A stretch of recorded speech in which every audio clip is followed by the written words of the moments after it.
Hi, I'm Dave, founder of Halloween Year Round, and today I'm talking about the most important aspect of Deadpool and Wolverine, not the plot, but the cameos.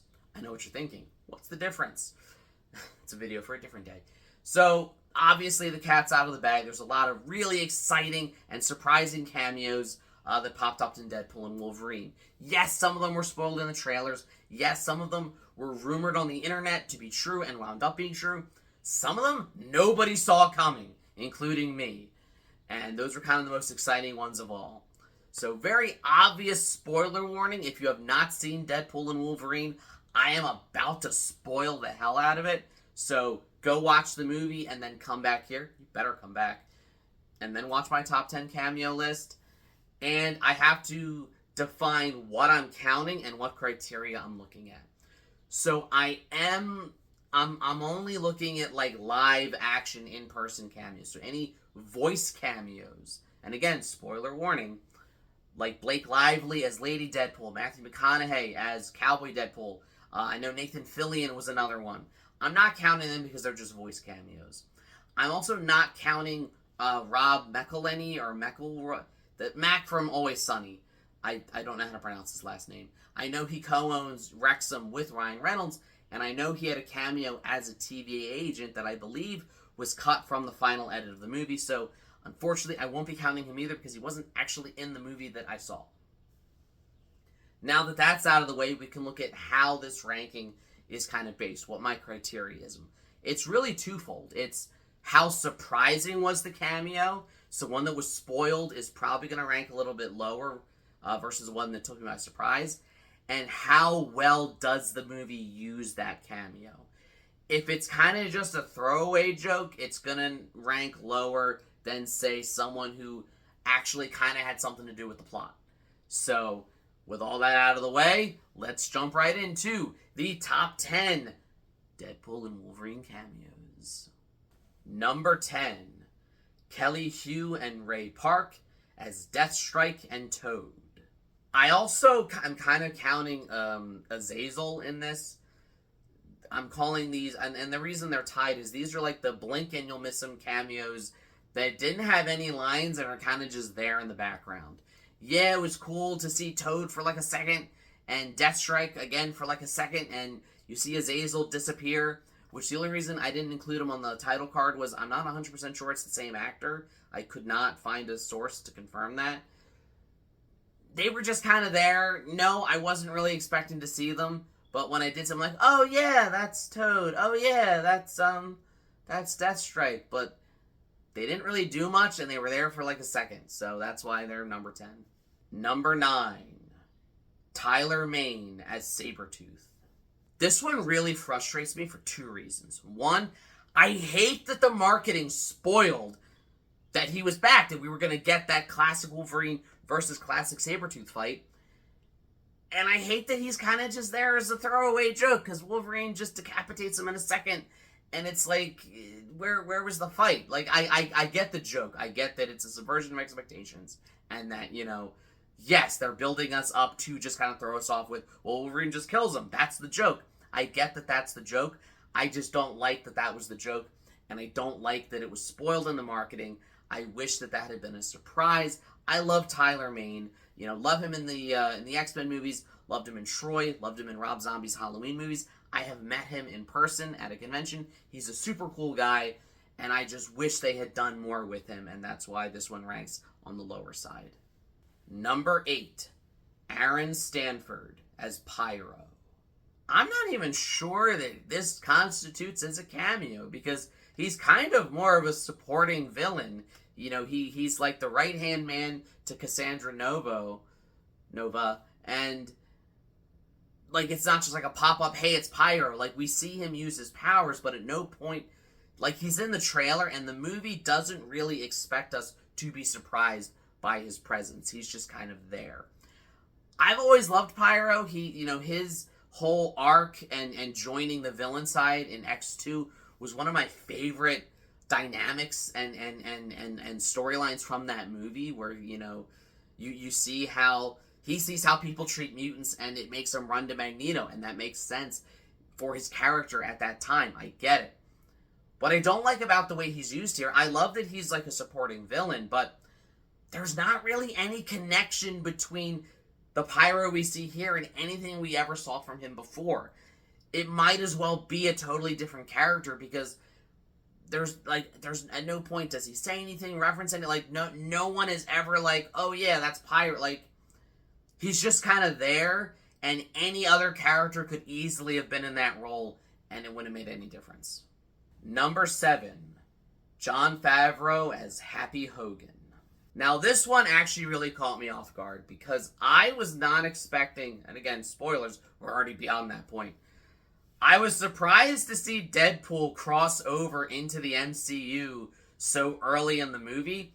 I'm still not sure how he did it, because it was established that his time travel thing only worked in his own universe, and if you can travel between universes, then what was the whole point of Doctor Strange and the Multiverse of Madness with America Chavez and her ability to travel between universes, if like anyone can just do it, or with the Doctor Strange circle ring thing, which, you know, also frustrated me. But anyways, all that said, I was not expecting Happy Hogan to pop up, and I kind of like that it was him instead of, you know, Tony Stark or Pepper Potts.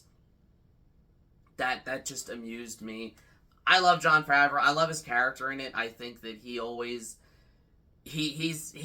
used really well. He's always a great comic relief. I think we owe the utmost kudos to him for kickstarting the MCU. And I love the little detail that at the desk behind where Happy is sitting is that weird, like, windmill spin thingy sitting on the desk from Iron Man 2. That Tony was like, I don't know what's going on here. I love it's the little details like that just made his cameo all that much more fun. Number 6, Daphne Keane as Laura, aka X-23. Another one that I really wished had not been spoiled by the movie's marketing. Again, I had heard rumors she was going to be in it, but I wish that the reveal of her, that shot, was not already in the trailers. That being said, it did feel like a nice continuation of Logan. I like knowing kind of where she went from there. It's not 100% clear if this is the exact same Laura that we saw in Logan, although I think it's heavily implied.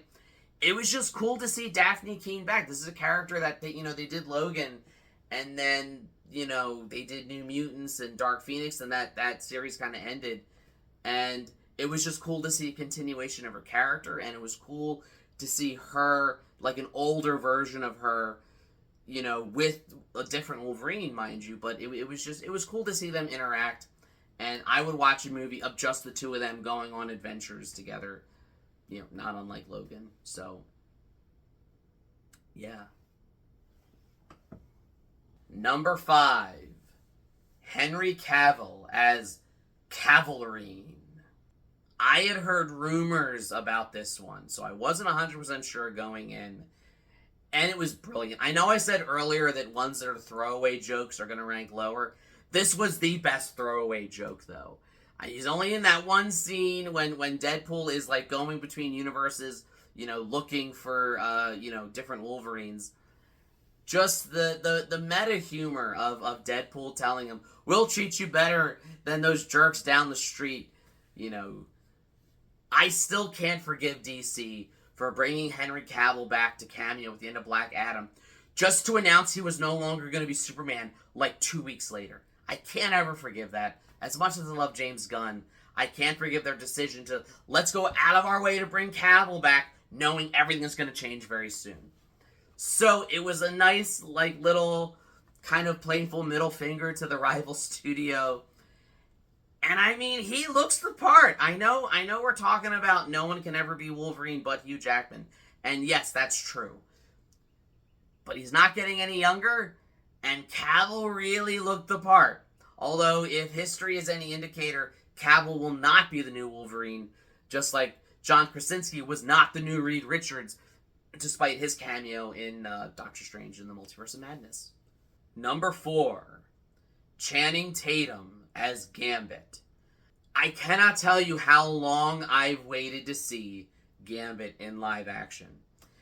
And I cannot tell you how long I waited since X-Men Origins Wolverine to see a good live-action representation of Gambit. When I was a kid, my two favorite characters in X-Men were Wolverine and Gambit. So you can imagine my excitement when, not long after X-Men Origins came out, there were rumors and whispers that, oh, Channing Tatum's going to be Gambit. He's probably going to get his own movie. And for years and years, it just kind of languished in development hell, and then nothing ever came of it, and then Disney bought Fox, and at this point, I think it's pretty clear we're unfortunately not getting that movie.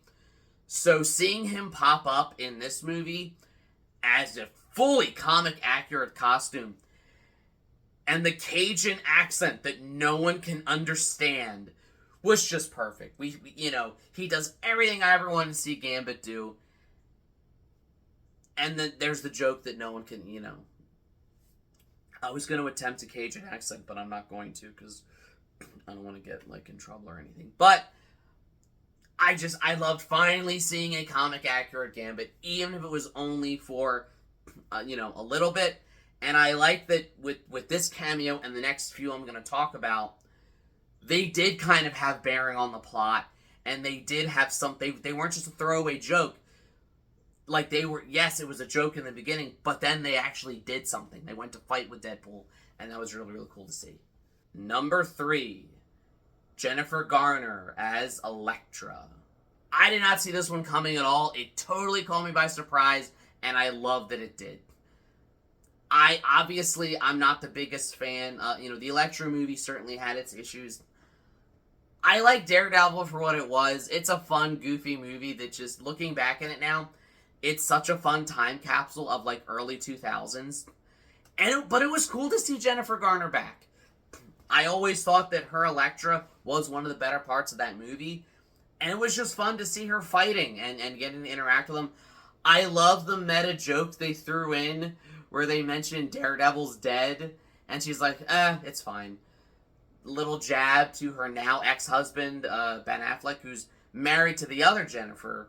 But I think they're getting divorced soon. I don't know. I don't know the whole story. All I know is that he was with one Jennifer, and then he broke up with that Jennifer, and then he married this Jennifer, and then he divorced this Jennifer, and then he married the other Jennifer he was with before, and now people are saying he might divorce the Jennifer he's with now.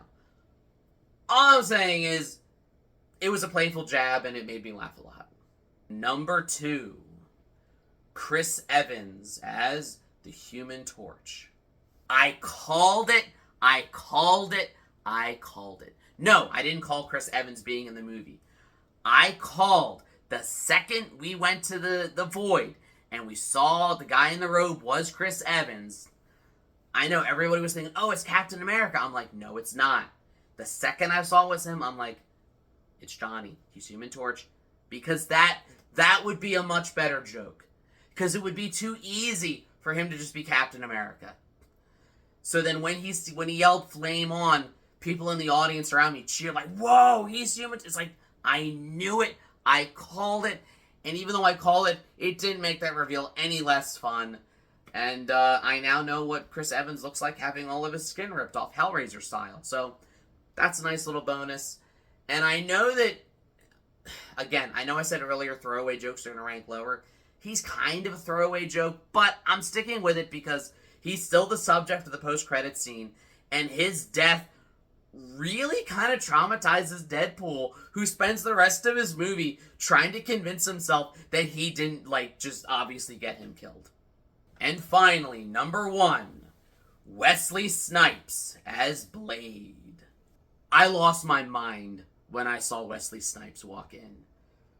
Just everything with, not just the fact that it's now been 5 years since Marvel announced they're doing a Blade movie in the MCU with Mahershala Ali, and still, we don't even have a script yet, and we've gone through how many directors and how many writers, and it's getting to the point that it feels like it's never going to happen, and then we get Wesley Snipes. The OG Blade, the OG R-rated superhero movie, the OG black superhero movie. I know everyone talked about, Black Panther was a trailblazer, and it was, but he wasn't the first. Blade was first. I love those movies.